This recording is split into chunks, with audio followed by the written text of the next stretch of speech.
Hello friends, आपका स्वागत है एक नए वीडियो में। आज के इस वीडियो में हम यहाँ पे क्यू डेटा स्ट्रक्चर के बारे में देखने वाले हैं कि क्यू डेटा स्ट्रक्चर क्या है और उसका प्रोग्राम हम किस तरीके से लिख सकते हैं। तो आप वीडियो पे नए हो तो वीडियो को लाइक और चैनल को सब्सक्राइब तो कर ही देना। तो इतनी मेहनत के लिए वीडियो को लाइक और चैनल को सब्सक्राइब तो बनता ही है। तो वीडियो स्टार्ट करने से पहले हम यहाँ पे देखते हैं कि पिछले वीडियो में हमने यहाँ पे स्टैक यूजिंग लिंक लिस्ट और यहाँ पे उससे पहले वीडियो में हमने स्टैक का प्रोग्राम देखा था कि हम स्टैक को इम्प्लीमेंट किस तरीके से कर सकते हैं। अगर वो वीडियो आपने नहीं देखा तो उसकी लिंक भी डिस्क्रिप्शन बॉक्स में होगी, वहाँ से जाके आप वो वीडियो को देख सकते हैं। तो चलिए बिना किसी देरी के हम वीडियो को करते हैं स्टार्ट। तो हम यहाँ पे देखते हैं क्यू के बारे में। तो यहाँ पे हमने लिखा है कि a queue is a defined as a linear data structure. जो क्यू है वो क्या है कि एक लीनियर डेटा स्ट्रक्चर है। यहाँ पे जो क्यू है वो लीनियर डेटा स्ट्रक्चर है। That is open at both end the operation are perform in first out. यहाँ पे जो क्यू है वो यहाँ पे बोथ साइड, यहाँ पे ये जो है उसको हम फ्रंट साइड बोलेंगे और यहाँ पे आगे जो मैक्स वाली साइज है उसको हम यहाँ पे रेयर पार्ट बोलेंगे। और यहाँ पे जो क्यू है वो यहाँ पे किस ऑर्डर में वर्क करता है, यहाँ पे फर्स्ट इन फर्स्ट आउट। जो एलिमेंट क्यू के अंदर पहले इंटर होता है, यानी कि ये जो एलिमेंट है 7 वो पहले इंटर हुआ, तो जब हम यहाँ पे इसमें से एलिमेंट को रिमूव करेंगे तो सबसे पहले जो पहले आया वही एलिमेंट, यानी कि जो 7 है वही यहाँ पे सबसे पहले रिमूव होगा। और यहाँ पे हमने भी लिखा भी है यहाँ पे FIFO, first in first out order में क्यू वर्क करता है। पर इसका प्रोग्राम हम किस तरीके से लिखेंगे वो हम देखते हैं। पर हमने यहाँ पे पिछले वीडियो में भी देखा था कि स्टैक यहाँ पे LIFO, last in last out order में वर्क करता है। तो यहाँ पे सबसे पहले तो हमें एक क्यू बनाना है। तो क्यू के लिए हम क्या करेंगे, एक क्यू नाम का हम इस तरीके से एक एरे क्रिएट कर लेंगे। तो ये तो हमारा क्यू हो जाएगा। और ये यहाँ पे क्या होगा कि ये ग्लोबल वेरिएबल हो गया। क्यू जो है हमारा ग्लोबल वेरिएबल होगा, क्योंकि हम यहाँ पे कोई भी फंक्शन में उसको यूज़ करें, इसीलिए हम यहाँ पे उसको ग्लोबली डिक्लेयर करेंगे। तो उसके दो पार्ट हो गए, एक तो फ्रंट पार्ट हम डिक्लेयर करेंगे और एक रेयर पार्ट यहाँ पे डिक्लेयर करेंगे। तो जब भी यहाँ पे एलिमेंट क्यू के अंदर ऐड होगा यानी कि इंसर्ट होगा, तो रेयर पार्ट यहाँ पे हमने जो रेयर लिखा वहाँ से वो पार्ट से यहाँ पे एलिमेंट ऐड होगा। पर सपोज हमें यहाँ पे एलिमेंट रिमूव करना है तो यहाँ पे जो फ्रंट साइड है यानी कि यहाँ पे 7 सबसे पहले रिमूव होगा। चलिए अब हम यहाँ पे इसका प्रोग्राम देखते हैं। तो प्रोग्राम लिखने के लिए हम यहाँ पे आ जाते हैं हमारे VS कोड में और यहाँ पे हम एक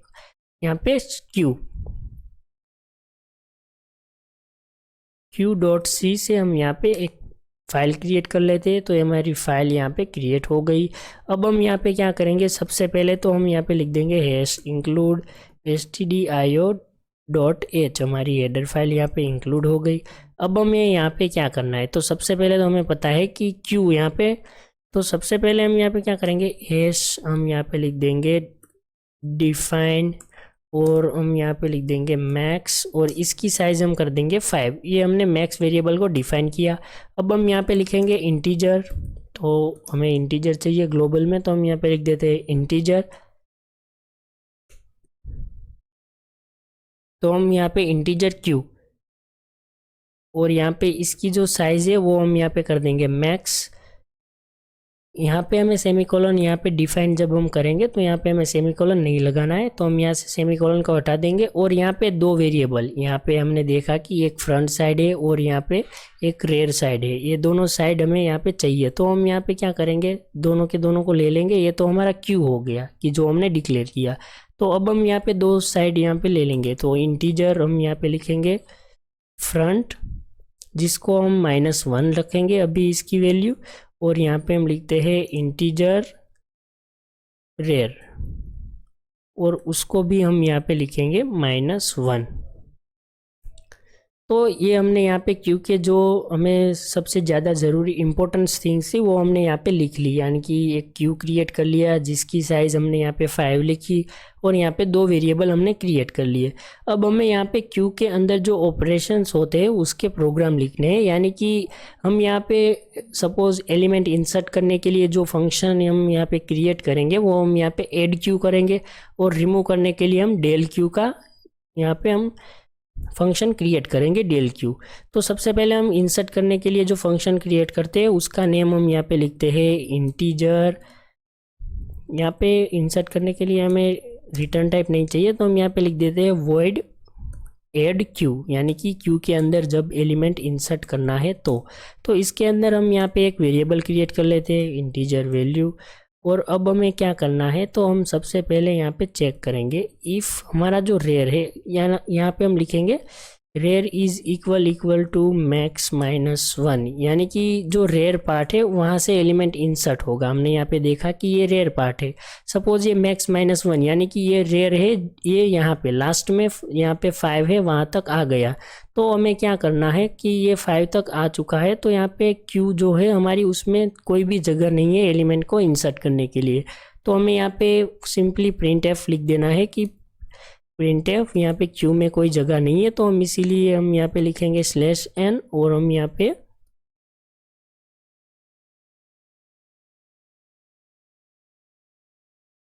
क्यू ओवरफ्लो,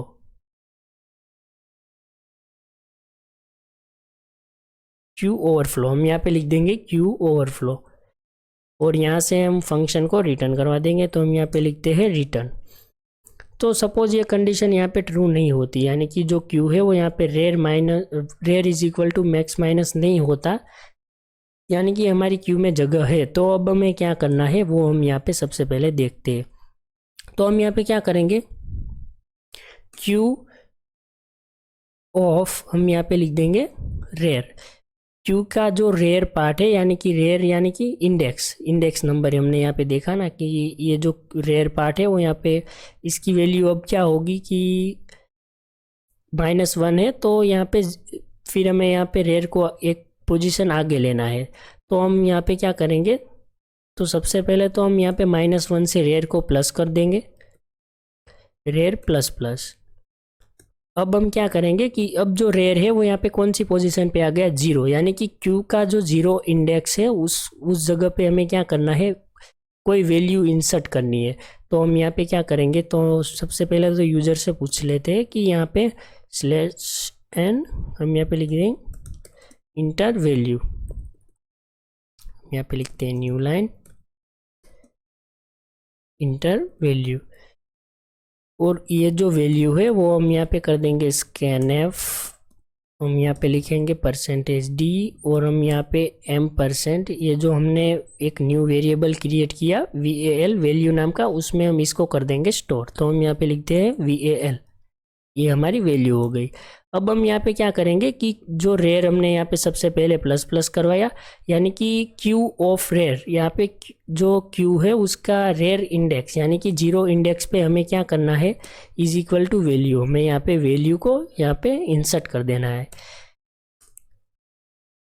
तो यहाँ पे इसका मतलब क्या हुआ कि जो रेयर पार्ट है यहाँ पे रेयर यहाँ पे 0 इंडेक्स पे आ गया और यहाँ पे जो वैल्यू थी वो यहाँ पे इंसर्ट हो गई। ऐसे जब भी हम यहाँ पे ऐड क्यू फंक्शन का यूज़ करेंगे तो यहाँ पे क्यू के अंदर सारे के सारे एलिमेंट यहाँ पे इंसर्ट होते जाएंगे लाइन बाय लाइन, जब तक हमारी जो क्यू है वो यहाँ पे ओवरफ्लो नहीं हो जाती।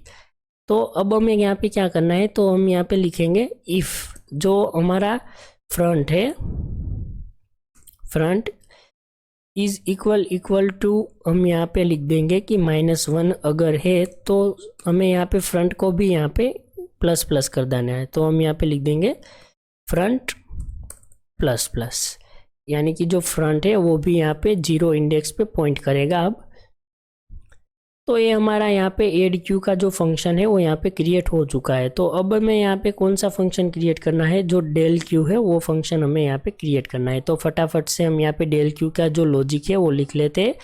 तो हम यहाँ पे हम लिखेंगे इंटीजर, क्योंकि वैल्यू यहाँ से रिटर्न होगी, और हम यहाँ पे लिखते हैं डेल क्यू। तो इसके अंदर हम यहाँ पे क्या करेंगे, तो हम इसके अंदर सबसे पहले एक इंटीजर का एक टेम्प वेरिएबल क्रिएट कर लेते हैं, इंटीजर टेम्प। अब हम यहाँ पे क्या करेंगे, हम यहाँ पे अंडरफ्लो कंडीशन चेक करेंगे। तो हम यहाँ पे लिखते हैं इफ़ जो हमारा फ्रंट है, क्योंकि हमें पता है कि जो एलिमेंट है वो कौन सी साइड से रिमूव हो गए, फ्रंट साइड से। तो फ्रंट साइड अगर -1 है तो इसका मतलब ये हुआ कि जो क्यू है उसके अंदर कोई एलिमेंट नहीं है। तो हमें यहाँ पे लिख देना है प्रिंट एफ, हम यहाँ पे कर देंगे न्यू लाइन और हम यहाँ पे लिख देंगे क्यू, हम यहाँ पे लिख देंगे अंडरफ्लो।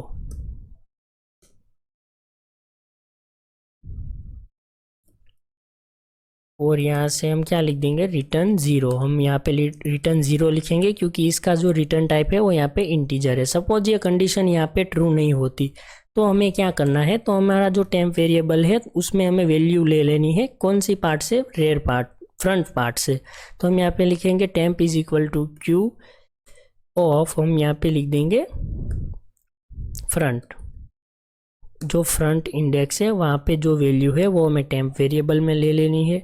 और हमें यहाँ पे सबसे पहले यहाँ पे लिखना है कि इफ़ जो हमारा फ्रंट और रेयर, हम यहाँ पे लिखते हैं फ्रंट इज इक्वल टू यहाँ पे रेयर होता है,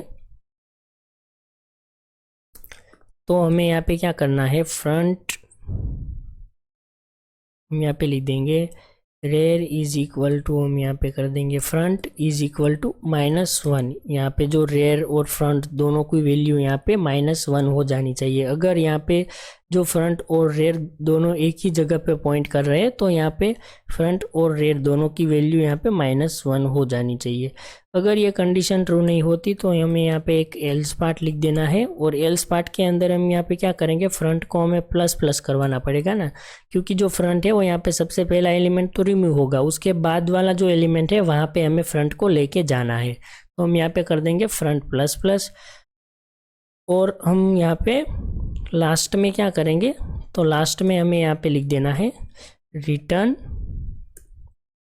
टेम्प। जो टेम्प वेरिएबल में हमने यहाँ पे जो वैल्यू स्टोर की उसको हमें यहाँ पे लास्ट में यहाँ पे रिटर्न कर देना है। तो अब हमें यहाँ पे एक मेन फंक्शन क्रिएट करना है जो कि ये दोनों फंक्शन को कॉल कर सके। तो ये जो मेन फंक्शन है वो हम यहाँ पे कॉपी पेस्ट करेंगे, वीडियो लंबा ना हो इसीलिए हम यहाँ पे स्टैक यूजिंग लिंक लिस्ट, हमने यहाँ पे मेन फंक्शन क्रिएट किया था, मेनू बेज मेन फंक्शन। तो हम यहाँ पे इसको यहाँ से कॉपी कर लेंगे ताकि हमारा वीडियो लंबा ना हो। अगर आपने ये वीडियो नहीं देखा तो वो वीडियो भी आप देख लेना, आपको मेन फंक्शन के बारे में पूरी जानकारी मिल जाएगी। और यहाँ से इसको पेस्ट कर देते हैं। अब हमें यहाँ पे थोड़े से चेंजेस करने पड़ेंगे, तो वो चेंजेस क्या है वो हम यहाँ पे देखते हैं। तो पुश की जगह पे हमें यहाँ पे क्या करना है, हमें यहाँ पे लिखना है एड क्यू, और पॉप की जगह पे हमें यहाँ पे लिखना है डेल क्यू, और यहाँ पे नंबर 3 एग्जिट, और हम यहाँ पे इंटर योर चॉइस। अगर यहाँ पे चॉइस नंबर 1 होती है तो हम यहाँ पे क्या करेंगे, एड क्यू, तो हम यहाँ पे लिख देते हैं एड क्यू। और सपोज यहाँ पे 2 होता है तो यहाँ पे हम क्या करेंगे, डेल क्यू। तो यहाँ पे डेल क्यू फंक्शन को कॉल होगा, और यहाँ पे पॉप वैल्यू की जगह पे हम लिख देंगे डिलीट वैल्यू इज, और यहाँ पे हमने एक सेमीकोलन नहीं किया था वो हम यहाँ पे करना पड़ेगा, एक सेमीकोलन हम यहाँ पे लगा देते हैं। तो ये हमारा प्रोग्राम अब हो चुका है, क्यू यहाँ पे इम्प्लीमेंटेशन हो चुका है। तो अब हम यहाँ पे इस प्रोग्राम को रन करके देखते हैं कि जो क्यू है वो सही से वर्क कर रहा है कि नहीं। तो ये हमारा आउटपुट यहाँ पे हमें मिल चुका है। तो सबसे पहले हम यहाँ पे क्या करेंगे, डेल क्यू ऑप्शन को सिलेक्ट करेंगे। तो हमें पता है कि हमने यहाँ पे कोई भी एलिमेंट क्यू के अंदर इंसर्ट नहीं किया है, तो यहाँ पे क्यू सबसे पहले तो अंडरफ्लो होगी। तो यहाँ पे देखो ये जो हमारा प्रोग्राम है वो भी हमें यहाँ पे एरर दे रहा है कि जो हमारा क्यू है वो यहाँ पे अंडरफ्लो है, यानी कि क्यू के अंदर कोई भी एलिमेंट अभी नहीं है। तो अब हमें यहाँ पे क्यू के अंदर एलिमेंट को इंसर्ट करना पड़ेगा। तो हम यहाँ पे ऑप्शन नंबर 1 एड क्यू का यहाँ पे सिलेक्ट करेंगे। तो हम यहाँ पे लिखते हैं 1, तो इंटर वैल्यू, तो हम यहाँ पे लिखते हैं 5, एक और एलिमेंट इंसर्ट करते हैं, हम यहाँ पे 2, नंबर 1 को सिलेक्ट करेंगे, हम यहाँ पे 6 इंसर्ट करेंगे, नंबर 1, 7 इंसर्ट करेंगे, नंबर 1, 8 इंसर्ट करेंगे, नंबर 1, 9 इंसर्ट करेंगे, नंबर 1। तो यहाँ पे देखो क्यू ओवरफ्लो, क्यू के अंदर यहाँ पे जो एलिमेंट है वो यहाँ पे कितने इंसर्ट हुए, यहाँ पे 9, 8, 7, 6 और 5। जो क्यू है वो हमारी मैक्स वैल्यू कितनी थी, मैक्स वैल्यू यहाँ पे 5 थी। तो क्यू के अंदर हम 5 ही एलिमेंट इंसर्ट कर सकते हैं, यहाँ पे उससे ज़्यादा एलिमेंट इंसर्ट नहीं होगा। तो अब हमें यहाँ पे डेल क्यू करना है। तो हम यहाँ पे ऑप्शन नंबर 2 को सिलेक्ट करते हैं। तो यहाँ पे देखो डेल क्यू इज़ 5। यहाँ पे सबसे पहले एलिमेंट हमने कौन सा इंसर्ट किया था, तो वो एलिमेंट था यहाँ पे 5। तो सबसे पहले हमने 5 इंसर्ट किया था, तो सबसे पहले रिमूव भी क्या हुआ, 5 ही रिमूव होगा। अब हम यहाँ पे वापस से डेल क्यू यहाँ पे ऑपरेशन परफॉर्म करेंगे तो यहाँ पे जो 6 है वो यहाँ पे रिमूव होगा, क्योंकि 5 के बाद हमने 6 को यहाँ पे इंसर्ट किया था। तो हम यहाँ पे ऑप्शन 2 को सिलेक्ट करते हो तो यहाँ पे देखो डिलीट वैल्यू इज 6। हम यहाँ पे वापस से 2 को सिलेक्ट करते हैं तो यहाँ पे देखो डिलीट वैल्यू इज 7। हम यहाँ पे वापस से 2 को सिलेक्ट करते हैं तो delete value is 8, delete value is 9। अब हम यहाँ पे करेंगे तो यहाँ पे देखो क्यू ओवरफ्लो, यानी कि क्यू के अंदर अब जगह नहीं है। तो आज हमने यहाँ पे जो क्यू है, क्यू डेटा स्ट्रक्चर, उसका इम्प्लीमेंटेशन देखा एरे के साथ। तो आगे हम यहाँ पे सर्कुलर क्यू और क्यू यूजिंग लिंक लिस्ट का जो प्रोग्राम है वो भी हम लेके आने वाले हैं। तो आपको यहाँ पे वीडियो को लाइक और चैनल को सब्सक्राइब तो कर ही देना है। तो मिलते हैं एक नए वीडियो में, तब तक के लिए बाय बाय।